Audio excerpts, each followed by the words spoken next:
Hi, I'm Gabriela Houston. Welcome to my channel where we discuss storytelling in all its forms. It is my belief that storytelling is an intrinsic part of everyday life as well as an important part of many professions.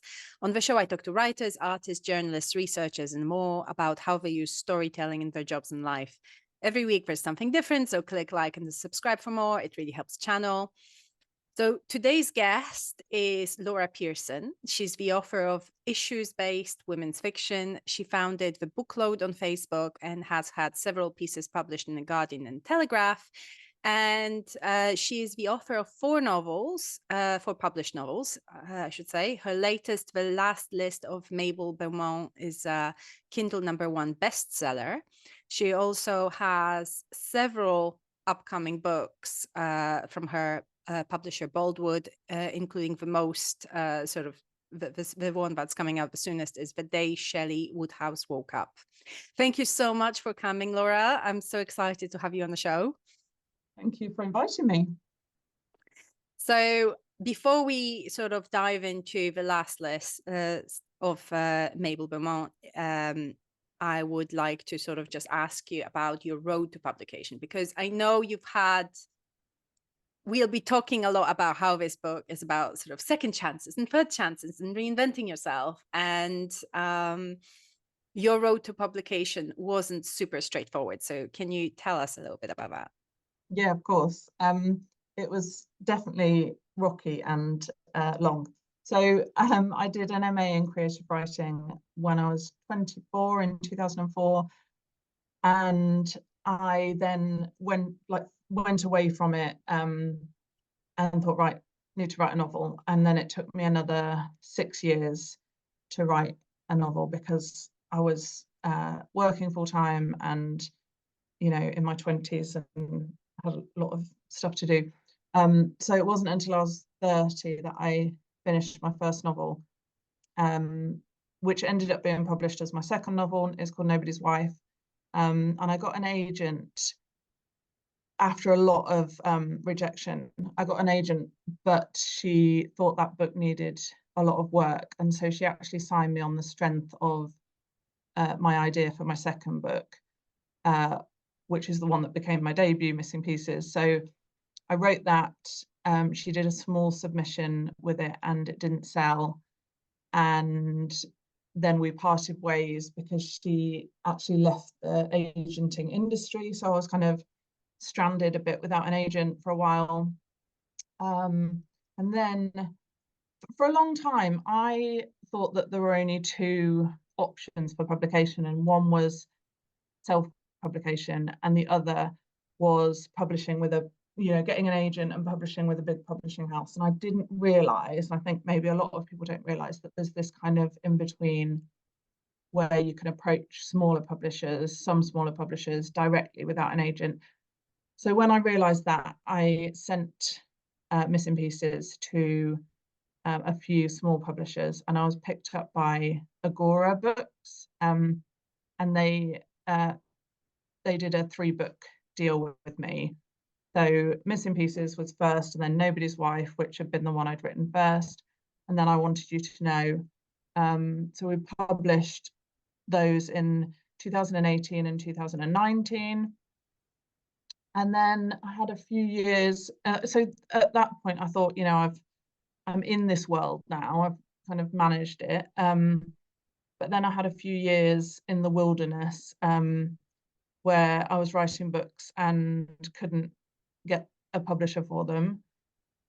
So then, between 2019 and 2023, I didn't have anything published, although I wrote several books. And then last year, The Last List of Mabel Beaumont was published by Boldwood, who took me on in a 5-book deal, and has kind of surpassed everybody's expectations, I think, and sold 200,000 copies in the first 6 months. So it's been a Kindle #1 bestseller and a top 10 in America. So yeah, it's kind of worked out pretty well, but it was quite a long and rocky road to get here. Is that enough detail? I felt like I didn't Yes, want I to. mean, I love hearing those stories because, and I think it's so important that those stories get more visibility in the industry because, as the publishing industry has a lot of this kind of, I mean, there's a lot of bluster and there's a lot of false positivity out there, and and people don't see that it's actually quite hard Yeah, beyond just getting your first book deal, beyond getting a first agent. People think that, oh, this person, wrote 3 books I loved, and then they just disappeared. I don't know, maybe they just lost the muse. And it's like, no, maybe this person is just working really hard to try and get a deal for the next book. But so it's I think it's quite comforting as well in the context of your book. I think it's a very comforting thing to hear that as long as you don't give up. yeah. It's yeah. So And I really could have done a few times. I said to my husband, shall I give this up and get a proper job? And he said, no, you should carry on. And but I only could carry on because we could afford for me to do that. yeah. And so if I'd been in different circumstances financially, I may well have given up and had to give up, or not necessarily completely given up, but only written in the evenings and like squeezed writing in Just around the gone edges if slower, I basically. Yeah. yeah. So I feel lucky in that respect. Um, but yeah, I think on social media you see people announcing their book deals, announcing their chart positions, their sales, and you don't see so much of people talking about their failures. And I've been quite open throughout the whole journey about that. But it would be easy as a kind of would-be author to be blinded by all Hmm. the good news that gets posted and to think that those people had a kind of easy ride of it. And the truth is, I don't know. I know a few people who've had an easy ride of it, but I don't know many. Yes, I think it's anxiety is like a universal sort of constant in the publishing industry among authors that I know, and Yeah, because I the think you're never there, are you? You're never kind of, yes. even if you have a huge success, then there's a lot of pressure on you for the next one. And so you're never in a place where you're just like, okay, I can relax and feel comfortable now. We're terrible for kind of moving goalposts. I remember because it took me so long to get another book deal, I thought if I just all I want is to get published again. I'm not bothered about how well it does. And then as soon as I had a book deal, you start moving the goalposts, and oh, it would be nice to get in the Kindle top 100. It would be nice to, you set yourself these goals. We all have these writer dreams for ourselves, and as soon as we achieve one, we just create a new one. Yes, absolutely. The moving goalposts is such a huge part of it. I mean, I know, writers who, to me, were hugely successful. I mean, I've seen their books everywhere. There was a huge buzz on social media, and then they were, in private conversation, they would turn around to me and they'd be like, oh yes, my publisher is really disappointed because they dropped a ton of money on the promotion of the book. And even though their sales might be in, tens or even hundreds of thousands of copies worldwide, their publishers disappointed because It's not they enough. picked it Yeah, as the lead, and so they invest a huge amount of money in it. And it's, and then from my perspective, that just feels so ridiculous, isn't it? But that's all about the moving goalposts, and depending on like what kind of team you have behind you. So I think people think that being an author, being a writer is straightforwardly, you write the stories and someone else publishes those stories, and then you've made it. if only. which would be nice, Yeah. and I think writer life is filled with all kinds of unexpected things. Like, I did not know that I signed up to be a web developer when when I started writing my book, and yet that is something I had to figure out very quickly It's as well. it's funny because a lot of people who are authors are introverts, and we sit in our houses, and most of our job is just being on our own with our imaginary friends. And then you have to promote a book, and you might be asked to talk at festivals and things like that. And it's not a kind of natural thing for a lot of writers to do, is it? Yes. And you can really tell when it is not. And you can see people who are like maybe a bit more anxious, and you can see how much stress this causes them because they sort of project this anxious energy. And it just feels very unfair and very cruel to sort of put them in this position sometimes. Yeah, but I think the better you do, the better your books do, the more people want to see you and hear you. And so yeah, that becomes a part of the job that you maybe didn't feel like you'd signed up for. Yes. I think it's interesting when, when you talk about the third road to publishing that you've sort of with Boldwood Books and the kind of digital first publishers who are who feel very on top of things compared to a lot of traditional publishing houses, and they are very data driven and they're very analytical in their approach, from what I understand. And it's nice that there is that third road, because also, a lot of people think that independent publishing or like self-publishing is the kind of the answer to, if this doesn't work out for me, the traditional publishing, then I can go on the independent publishing, and without assessing whether their skill set matches the requirements, the very Yeah, high requirements of that style of yeah, you have to wear publishing. all the hats, don't you, if you self-publish? Yes, and a lot of those skill sets are very, very far removed from the skill set requiring for writing a good story or telling a good story, isn't it? Absolutely, yeah. So speaking of kind of, I like to talk about your road to publication, which is not something I always do with my guests, but I feel like it quite nicely parallels Mabel's journey in, Okay. in your book, because it's all about second chances in a way, but with a very nice twist, which we won't spoil. But I was wondering, where did the story of Mabel come from? Because this is a story of an octogenarian, this is supposed to be the end of her life, really. When you meet her, it's like, when you meet her, her husband dies, and you meet her, and it feels like things are drawing to a close. So Yeah. So it's a strange one, actually, because the story wasn't originally Mabel's story. Mabel was, there's five main women in the story of all different ages, ranging from 17 to 86. And the original idea was to write a story about women from different generations who live in the same town but wouldn't necessarily come into contact with each other naturally because of being at different stages. So that, they wouldn't necessarily meet at the school gate or at a pensioners' coffee morning, that kind of thing.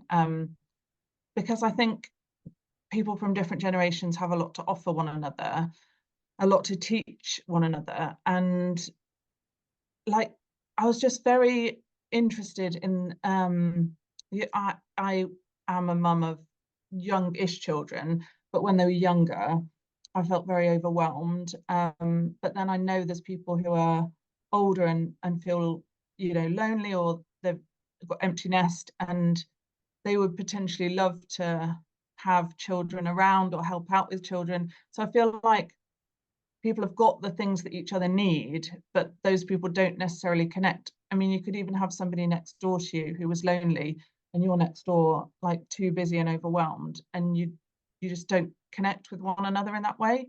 It came about in lockdown because I felt like most people in lockdown were either had too much on their plate or not enough on their plate, and neither of those was a good place to be. So you have people who were working and trying to homeschool their children and trying to cram everything in.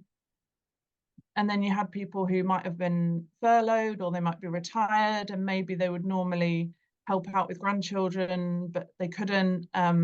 So I just found it very interesting when people couldn't help one another in that way, to think about ways in which people might connect in a community, mm, outside of a pandemic situation. Um, And Julie, who's Mabel's carer in the book, she was originally going to be the main character, but it was told from all five perspectives. I wrote two drafts of it where it was told from all five perspectives. But when I talked to people about the book, people were really interested in Mabel. And I just decided I had to, it was one of those, like, I knew I'd have to rewrite the whole book. And so it's kind of, you think, oh, I know it would be better, but I'm not going to do it. But I just thought, no, because I was at such a kind of low ebb, having Mm. had some failed submissions. And I just thought, I've got to write it again as Mabel's story. And then as soon as I did that, and then came up with the title, well, the title I came up with was The Second Life of Mabel Beaumont, but having her full name in the title, and it just kind of made sense, and that it was kind of clear that that's how it should have been all along. But having written from the other women's points of view really helped me, because I felt like I knew them all so well at that point. Yeah. So And they do feel very well rounded, even though you obviously had to cut a lot of their sort of storylines, to achieve that. Like they all felt very real to me, and it all felt like very kind of community focused. But yes, the voice of Mabel felt very, very strong, and I liked that it felt empathetic, but without being sort of saccharine, and it had the way that people think of octogenarians, of old people, is often very either infantilizing, mhm, I find, or they think of them as those kind of like, oh, the repositories of wisdom of aged this and that, and while Mabel sort of is clearly old, but that is not the defining feature of her for me. I feel like, she is, I felt like reading her story that, she felt depressed, obviously. She felt very lonely without quite realizing that she was lonely, yeah, which is also like sometimes a sign of basically depression, where you have people that don't realize the source of their unhappiness, and they kind of internalize it as just it being them. So it felt true to the character, and there's a line in it somewhere where Mabel says that I think she looks at an old photograph of herself, and she thinks like, this is how I still see myself until I catch a glimpse of myself in the mirror. And like for me, it jogged a memory. I remember talking to my grandmother, who passed away a few years ago, my dad's mom, and she was out going to a shop, and when she was coming back, she says that this driver sort of turned without without turning the lights on, and he almost hit her. And instead of sort of apologizing, he rolled down the window and shouted at her like, get out of the street, you stupid old hag. And she said that she wasn't upset so much about the fact that this man was clearly so rude and horrible, and she wasn't so much upset about the um you know what happened. She was really upset about the fact that he called her an old hag, because she said, but I don't feel old, like, when I'm out, like, I don't like, basically she was switching off that part of her brain that yeah, identified as old. yeah, And it was so painful to be kind of reminded that this is how people see her. yeah. I think I spent 10 years living in London, and if it didn't happen very often, but if people ever offered me a seat on the tube, like towards the start of my time in London, I used to think, do they think I'm pregnant? And towards the end of my time in London, I used to think, do they think I'm old and I need a seat? So, yeah, I think we all don't feel like we're properly grown up, even. Mm. Sometimes you feel like, oh, I wish there was an adult here to tell me what to do. I remember having my son. I was 33 when I had my son, and I would like push the pushchair around and think, oh, people will think she's very young to have a baby because I felt like I was young, whereas really I was like pretty old to have a baby. Yes. I mean, Um, quite honestly, past the age of 30, I forget my age. And when yeah, people ask me, I sometimes have to correct myself because my initial reaction is like, oh, I'm like 27 or something.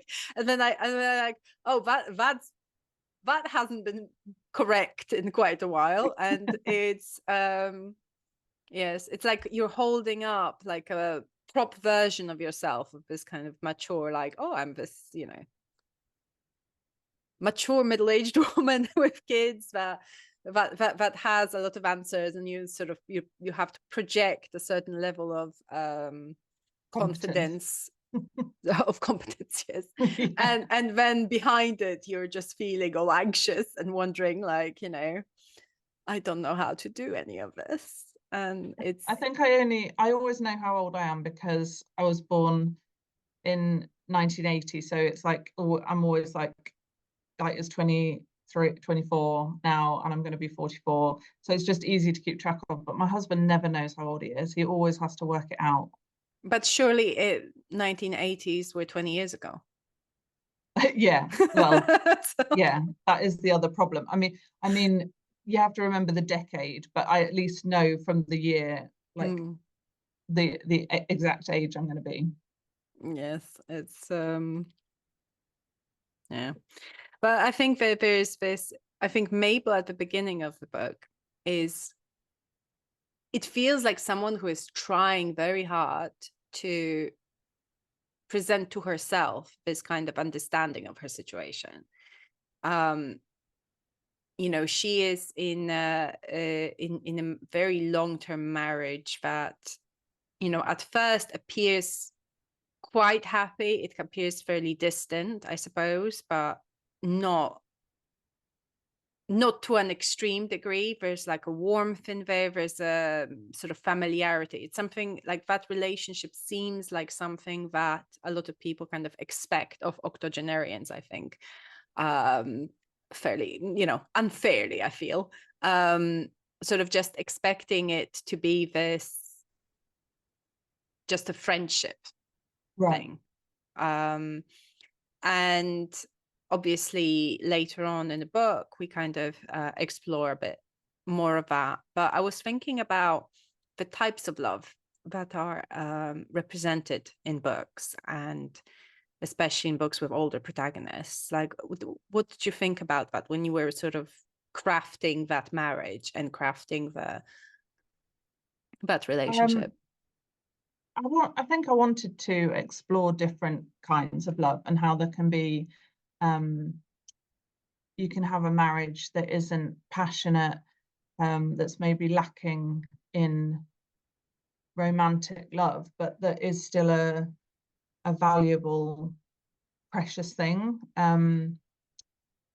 It's like it's more of a friendship and a kind of companionship than a love, but um, it's not nothing, it's and they've stuck by each other for 62 years. So, there's something there, isn't there? You wouldn't do that if there wasn't, like, the circumstances around them kind of choosing each other. Um, there's a tragedy when they're young. Her brother and Arthur's best friend dies young, and I think that kind of throws them together. But they've crafted something that built something that is quite solid and quite beautiful in its way, Mm, even though it isn't passionate. yes. And I even mean, though Mabel would say that it was a mistake to marry Arthur, she didn't yes. um, she didn't not love him or not care about him. Yes, I think that is so she says that quite a few times in the book, and she said very early in the book, so that's not a spoiler. but she does, I think there is like an acknowledgement that, like, for all those valuable things about the relationship, that there is a sense of loneliness in a marriage as well, and a sense of sort of that if you don't create something that is very open from the beginning, and you don't create something where there's like the intimacy of a kind of being able to truly open up to each other, then eventually that door kind of closes, and the relationship becomes one of more like companionship, like you said, and like Yeah, happy coexistence. But she discovers something in those relationships that she forges after the death of her husband, in the friendships, that she lacked in the marriage, and that is another form of relationship that you describe. So can you talk about that a little bit, about how the kind of the loneliness in the relationship, and like why that is for you? I think so you find out quite early on that her good friend Dot, left in a kind of sudden and unexplained way, just before she married Arthur. And I think the way I feel about it is that something closed down in her, in terms of friendship, maybe female friendship, when that happened. So she wouldn't she wasn't open to having, solid female friendships. But after she loses Arthur, she kind of has to open up a bit more, because it's either she stays at home and just waits to die, Mm. um, or she does something different, and something different to what she has been doing her whole life, which is being closed off and saying no to things, and not wanting to try anything that might be different or scary. Um, and these women all kind of come into her life at the right time when she needs them, and they all have different things to offer. Like, one of my favorite relationships in the book is between Mabel and Erin, who are the oldest and the youngest of the women.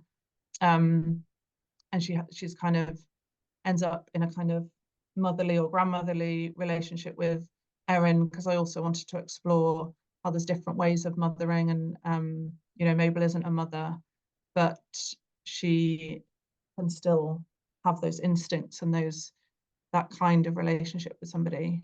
I feel like I've gone way off point. Have I done that? Have I gone way off point? Have I No, answered no, the not at question? all, not at all.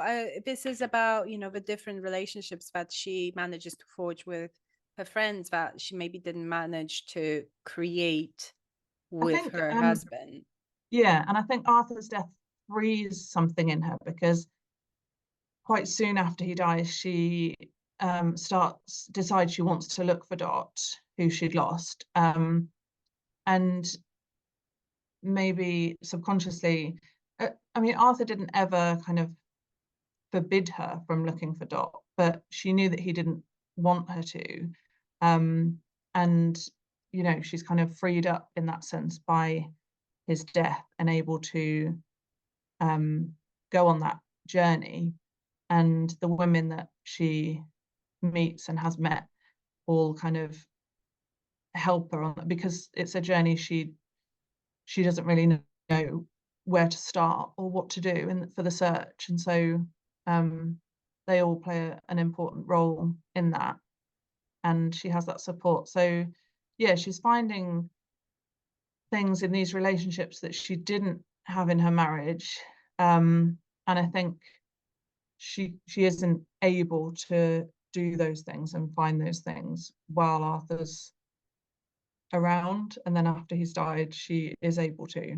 So obviously she's lonely and sad after his death, but it also opens her life up in all these different ways. Mm.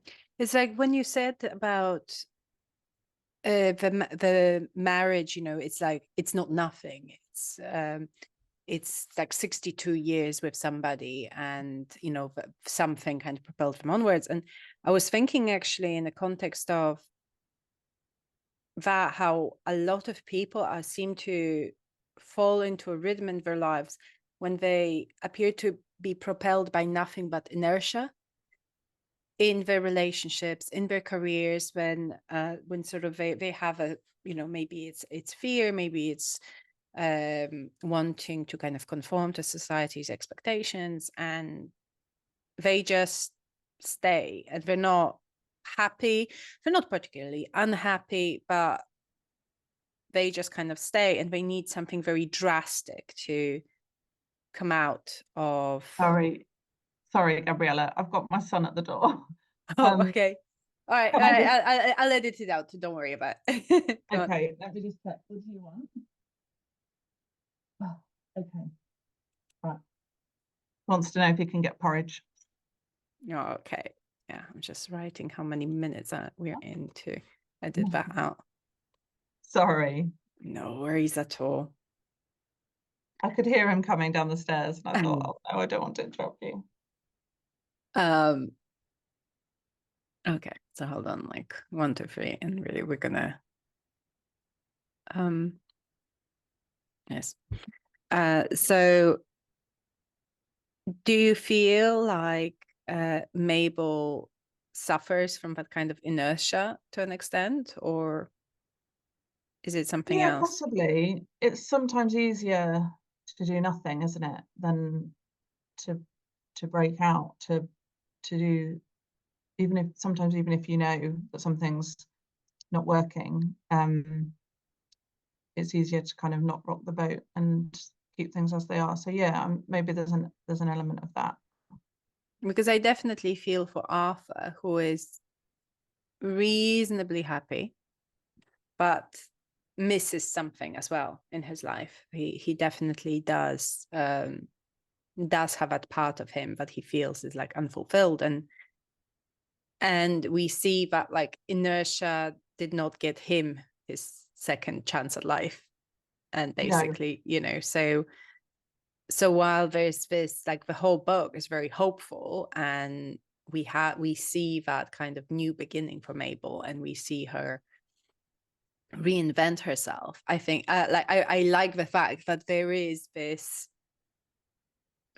certain reminder that it doesn't, if you don't sort of grasp at it, when you discover this need, when you discover this empty part, and you don't sort of search for the answer, then it might be too late.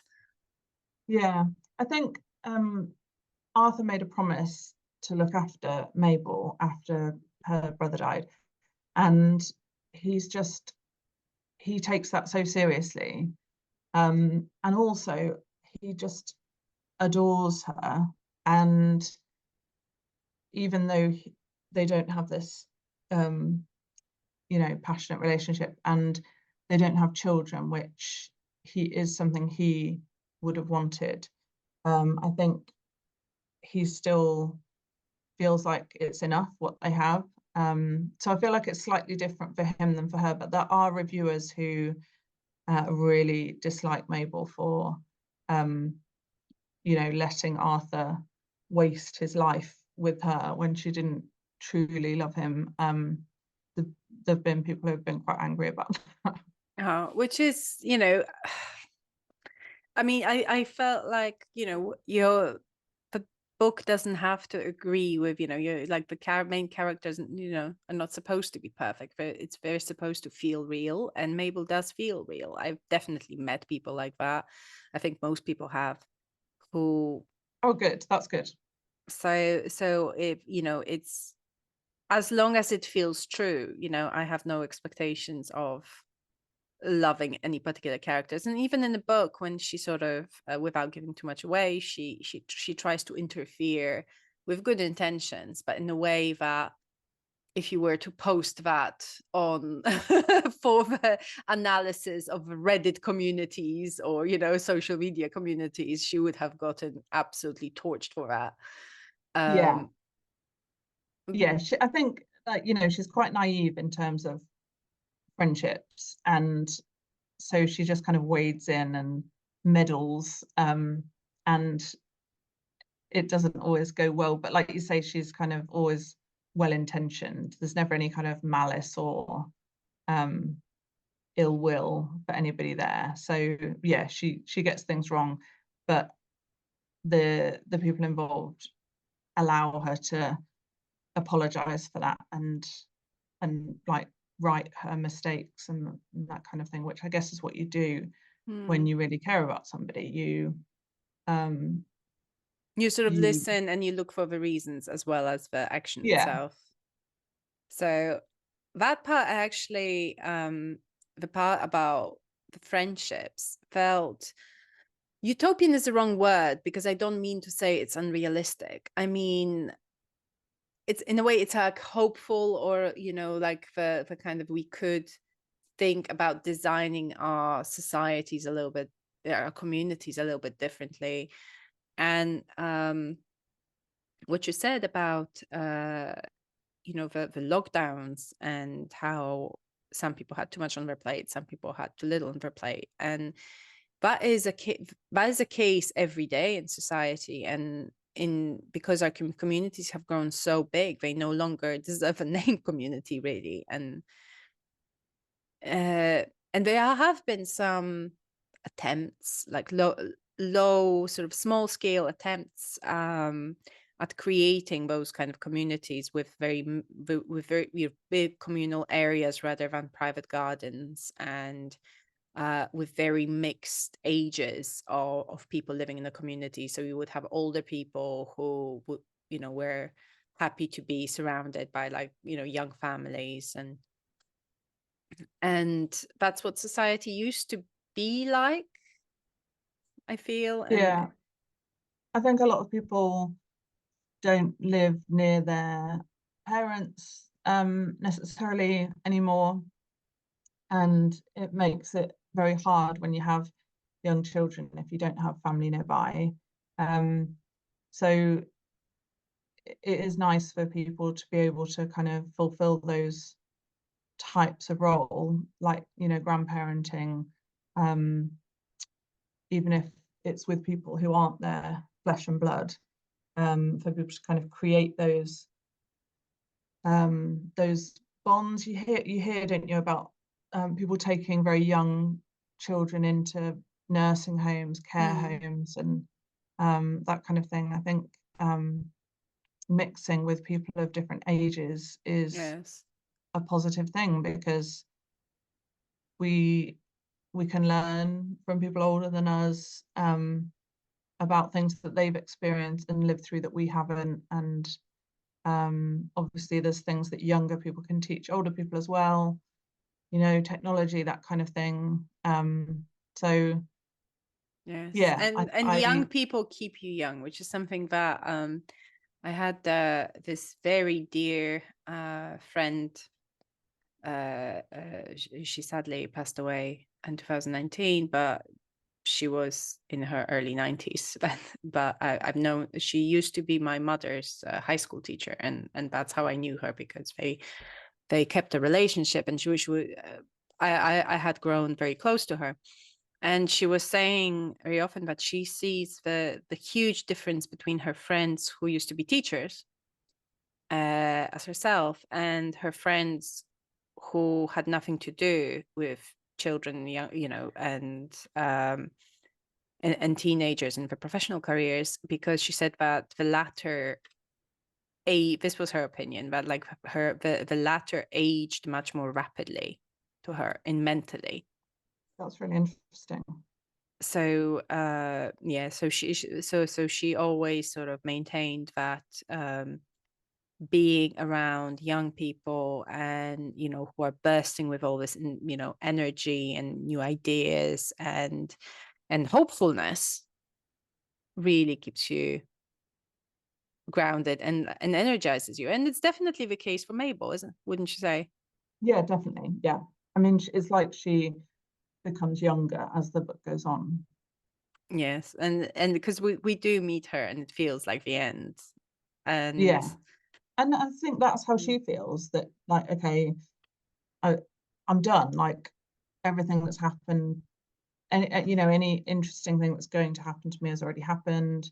And when Arthur dies, it's like, yeah, okay, I'll just kind of wait,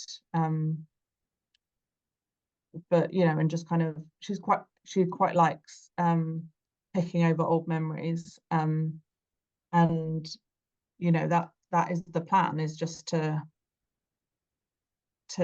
wait for the end. But then for various reasons she kind of goes in a completely different direction, which was just nice to take her on that, to On the take an journey. unexpected turn like that. Yeah. I felt it was very nice also in terms of the contrast between that kind of rediscovering passion in older years, and the sort of obsession with youth, and youth's potential that we have in our society, in many societies, really. I think there is still that sense that it's all about like 20-year-olds, and every now and again, you know, you see the headlines that are like, oh well, you know, those oldies after, you know, after 35 really need to make space for the young and the dynamic, and it just feels so dystopian in as a kind of philosophical premise. Yeah, I mean, I think I didn't realize I was doing anything radical by having an 86-year-old protagonist, but a lot of people have commented on it and said how nice it is. And you know, my publisher, when I was suggesting ideas for, because we signed a 5-book contract, and then we've signed another 5-book contract. So when we were talking about ideas for those books, they said you should think about doing another one with an older protagonist, because that's really kind of hit, like, seems to have hit a nerve with a lot of people in a good way. You know, people have enjoyed that. And yeah, you do. I mean, I read a lot, and there are a lot of novels about women in their 20s and women in their 30s, and then there isn't much beyond that, really. And obviously I'm in my 40s, I'm still here, I still have things to say, and an interesting life, I would hope. So Wait, what do you mean you're in your 40s? Like, you know, I thought women like that were hiding somewhere in their caskets. Yeah, it's very, you know, like, I mean, definitely there's a little bit more of like older female protagonists, I feel, in the kind of more intimate, like literary fiction or drama books. There's the, you know, Agatha Raisin series and Yeah. all of that. There's like in a kind of cozy sector as well. Like there's a little bit more of that, still not as prominent as perhaps should be. I mean, because I write in a sort of speculative fiction area, and again, like writing older female protagonists is very important to me, but there's still like a little bit of a barrier, I feel like, when you see so for like my debut, I had 2 main protagonists, a mother and daughter, and I would say 80% of the reviews identified the daughter as a main protagonist. Oh, really? Yes, which was really interesting to me because they roughly got the same amount of space on the page. Yeah, it's like readers have to pick one person, and I think I don't know whether it's like to do with feeling like you have to identify with somebody in the book, and so you have to kind of pull somebody out. The book I'm writing at the moment is about 2 women of the same age, and their kind of impact on each other's lives. And they're both, they have alternate chapters that are dedicated to them, but I don't have a title for it yet, and I've named the document that I'm writing it in after one of the women, and so for some reason she feels like the main character to me. Well, once you've named it, becomes tricky. Yeah, but maybe that's a thing that people kind of feel like they have to identify with one, and then they believe that is the main one, and it's not literally true.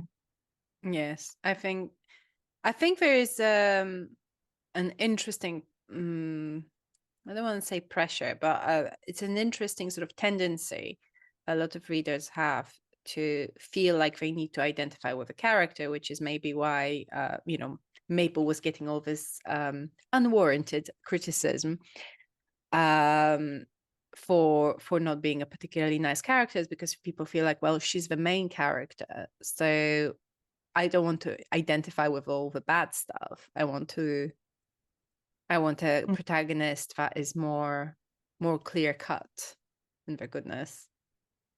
But you have to have, your characters have to have flaws, don't they? Or you wouldn't really have Yeah. a story. Yeah. So I mean, I yeah, sorry, yeah. one review said the person had only read something like 20 pages because she said the dog didn't like her, and I knew dogs always know, so I knew from that she wasn't a good person. That Yeah. is an interesting uh Well, I think when attitude you to fiction. I mean, you read whatever you want, obviously, always, but but if you read your, like, some people don't read their reviews, I read my reviews, I like seeing them, but you have to kind of take some of them with a pinch of salt, don't you? yeah, Because I people do think, write some quite mad things. I mean, not every reviewer is someone whose opinion in real life you would take seriously. So I feel like um that is always needs to be taken with a pinch of salt, because people might, dislike a book for very legitimate reasons. Yeah, and everybody's Oh, bringing their own experience to a book, yes. aren't they? And so, one of my books is about an affair, and there were some people who said, I've had somebody be unfaithful to me, and it's very painful reading about affairs, which is totally understandable. But Absolutely, yeah. that's not really about the book, it's about the No. person. So It's yeah, it's and it's not exactly, it's not literary criticism. Like, this theme upsets me is not but I literary think criticism. you published the book and you've got to let it go, haven't you? It's Yes. not yours anymore. It belongs to the readers, and what they perceive it to be is what it is to them. So even if they've decided something, like they might have decided this is what your character looks like, even though you haven't described them, and then to them that is the truth. So I think unless you don't let anybody read what you write, you have to be Yeah. prepared for people to have their own interpretations, their own. Yes, absolutely. I think it's more about what you as a writer then expect to sort of take from reading those reviews, because obviously you've had a great deal of feedback. There's been loads of sort of conversations about it recently, with some people online defending their right to tag authors in terrible reviews and terrible takedowns of a book, and not really accepting the fact that they are not seen as a legitimate source of literary feedback necessarily. um yeah, I mean, I write not like long reviews, but I post a lot on social media about books I've read, and if I don't like a book, I just don't say anything about it. But I completely understand people who do and who want to um, leave negative reviews. But I don't really think there's any point tagging the author in that, because if you leave that review on Goodreads or Amazon, then it's up to the reader, up to the author whether they look at that or not. Whereas if you tag them, they're kind Mm, of obliged to see it. yeah. And I've I know some people just know that reading a lot of reviews isn't good for their mental health, so they don't do it. I do read them because I feel like I'm interested in what people have thought, and but I'm quite hardened now to, like, it takes quite a lot to upset me, mm. unless people are quite some people are really mean, but Yes, otherwise, if they just didn't like the book, then that's fine, because there's books I don't like. You can't please all the obviously. people all the Yeah. time. I it's Yeah, I think my point is like people can't have it both ways. We can't, Yeah, because authors cannot respond not without a huge amount of backlash. They cannot respond to reviews. So yeah, there is a power imbalance when you tag someone in a terrible, mean review, and you know that they are going to get absolutely destroyed online if they dare say anything.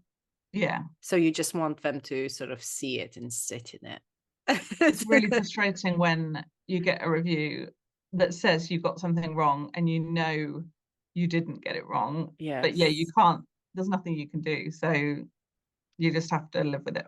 I mean, I have a friend who is of sort of mixed heritage, and he was getting very, very frustrated because he saw someone's review. Like, someone clearly couldn't be bothered to actually Google the author before writing the review, but they were just like, "Oh, another white author, you know, doing cultural appropriation in their book," Right. and this author is actually of that culture, and so. And it was, and I was saying, like, don't bother, like, because most people will know, but Yeah. also it's just this, nobody will give this the author of this review any credibility. This is just ridiculous. So, but you probably get heavily criticized if he bothered replying. Yeah. Yeah, I got a review which, I mean, I didn't go back to see what the person said later about it, but it was someone posted a review of my book without any stars at the time. As I requested this review copy on NetGalleys, not because I was particularly interested in the book, but because I saw a person with an English name, my married name, Houston, wrote a book inspired by Slavic mythology, and I wanted to tear that book apart for cultural cultural Yeah. appropriation. But now I realized that this person is actually Polish, so it might be all right. And Yeah. I mean, th- you do see reviews on NetGalley that say, I've read every single one of this author's books and I've never liked any of them. You think, why do you keep reading? why? There's so many Why? books out there. You don't have to. But I think some people want to read something that they don't like and then get angry about it and leave a Yes, bad review. it's just, yeah. What's the point? What's the point? It's. I mean, I've read books before where they made me a bit annoyed because they were, the ending was really awkward, or they were just not very well edited in the end, and um, I never felt compelled to go online and bash them, I have to say. No. But then I think if you write yourself, you know what people put into a book and how Hmm. personal it is. And even if a mistake has crept in there, you know how hard it is to make sure there's no mistakes. And so you're just more forgiving, aren't you? Like if I read a book and didn't think it had much merit, I would still know that it had taken a lot for the author to write it and Yeah. for I somebody else mean, just might. now I have that awareness. I think before it was more of a case of I understood that this is my personal interpretation of this Yeah, book, which is not necessarily the objective truth.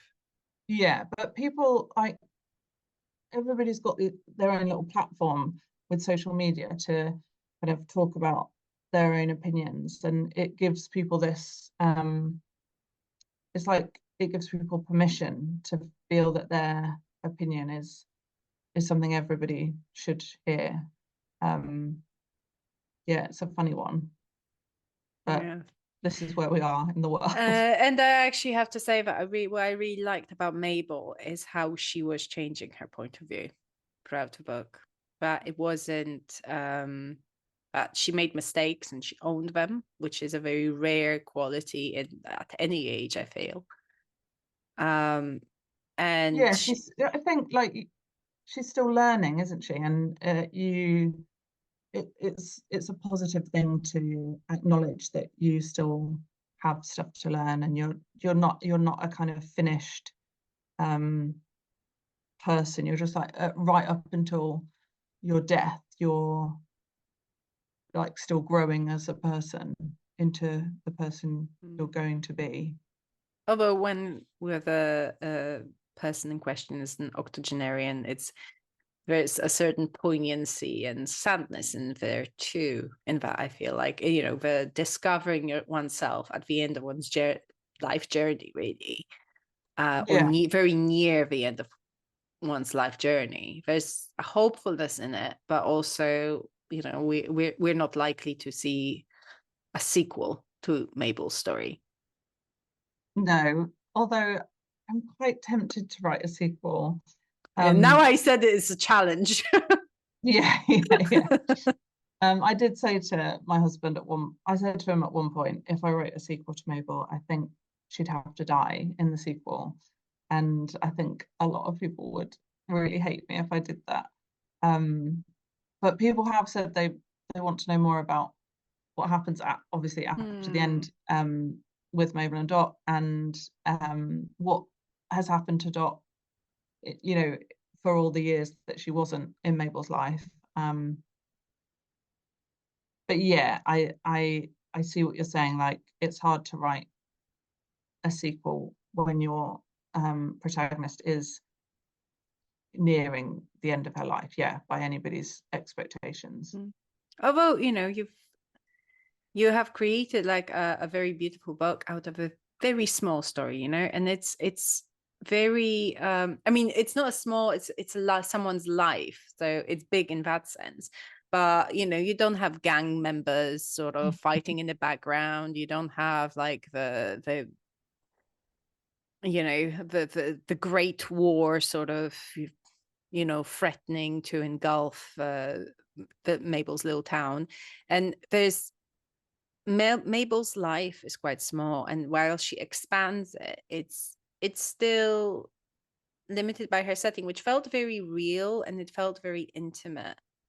But like, what drew you to that kind of intimacy of setting, both in terms of the actual physical setting of Mabel's surroundings and also her life?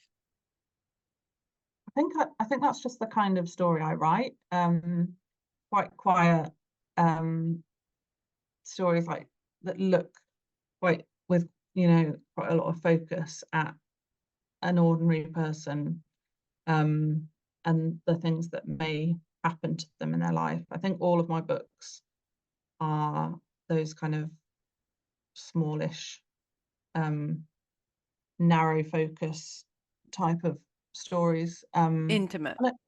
Yeah, and I don't know why that is. I suppose when you write your first book, you don't, well, I didn't think about genre or anything. I just thought, this is what I want to write about. And then you've sort of set yourself on a path then, haven't you? And I know you can change genre. And I have written a couple of books that have a more speculative um, edge.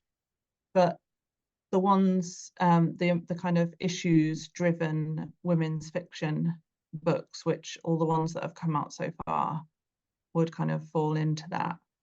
Um, I think, yeah, that's what I do. I hone in on Mm. on someone's life, and I don't give these huge backdrops or um, Yeah, sometimes there can be a distraction, I feel. maybe. Yeah, I think we just all have different ways of writing, don't we? And that's what is comes naturally to us, and you Mm. don't always question it, do you? You don't always interrogate why you write in a certain way. But Yeah. yeah, I think that's just what. Still, it's very interesting because there's people who will naturally fall into the very plot driven, like epic stories, like whether it's historical or speculative, like epic fantasy. And then there's people like yourself or Caroline Hardacre, who kind of really go down to the small details, and they find beauty in the story and the real, like, sort of drive for the book in the small details. And those are, such vastly different approaches that Yeah, it kind of makes you wonder why people sort of see the world in such a different way. Yeah, and I don't really have an answer. Um, I think partly I don't have I've never wanted to do like a huge amount of research into a time or place that I haven't lived in. So I've always set books in places where I've lived, or visited, and in a time, although obviously for Mabel's there were bits that I had to kind of research the 50s. But on the whole, I set books now, and in places that I know. And I guess that's partly laziness.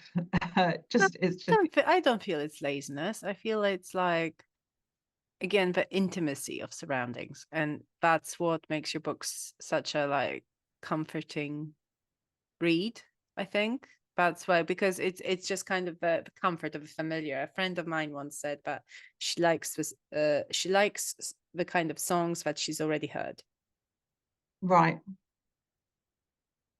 And I spent maybe a due amount of time thinking about that quote It's from my really, friend. that's a really interesting thing. It's like I've often thought when you go and see a band, you want to hear the songs you know, whereas if you go to see a comedian, you want to hear new stuff. You don't want, you're like, Mm, I've heard that joke before. We want to hear new material. Whereas you go and see a band and you're like, oh, I want them to play their hits, or the things you're mm. familiar with. So yeah, um, I think, and that's the struggle, isn't it? When you're writing and you're writing in a particular genre, you want, or your publisher wants what you're writing to be similar enough to your previous book that it will appeal to the same audience, Mm. but obviously not too similar so that it just looks like you're telling the same story over Yes. and over in different ways. So that whole the same but different, is basically what, It's a um, struggle. It's a struggle. yeah, yeah. It's like when in terms of genres, people think that it's really interesting. So when, like, Twilight became insanely popular at some point, just Mm, absolutely insanely popular. And there was this long time, but there was just this absolute glut of books with werewolves and vampires in it. And, with some teenage romance coming out. And it and the interesting thing was that, for me at least, is that the books that sort of really break the market, like that will become insanely popular, are the ones that are very different from what's come before. happening around. And but then sort of the answer from the publishing industry is just to produce a lot of copycats very quickly. Yeah. And writing a book takes quite a long time. Hmm. So you can't really write to the market, because if you No. see a trend, if the trend is already happening, It's already then too late. it's too late, isn't it? But you do see, like there's some kind of zeitgeisty, you see books that come out the same year that have very similar ideas Mm. or themes, and people have had a similar idea at a similar time. I find that really fascinating. I've seen that a few times. You think this is just a coincidence because these people are, one of them's here in the UK and one of them's in America, and they're both working just on their own, but they happen to have kind of stumbled across, something similar.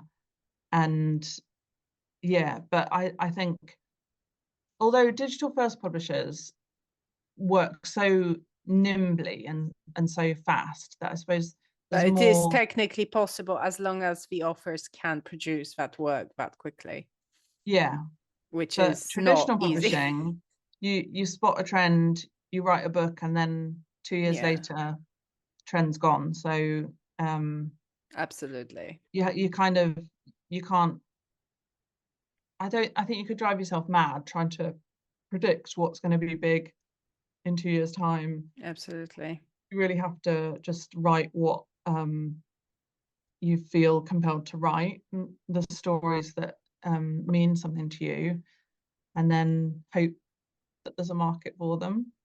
Yeah, I mean that's great advice, actually. And on that note, thank you so much for joining me today. And Thank you. I really recommend Mabel, and I will link to the book in underneath the video and underneath the podcast for anybody wanting to check it out. I really highly recommend it. Thank you for watching the video. Click like and subscribe if you would like more. It really helps the channel. Thank you, and see you next week.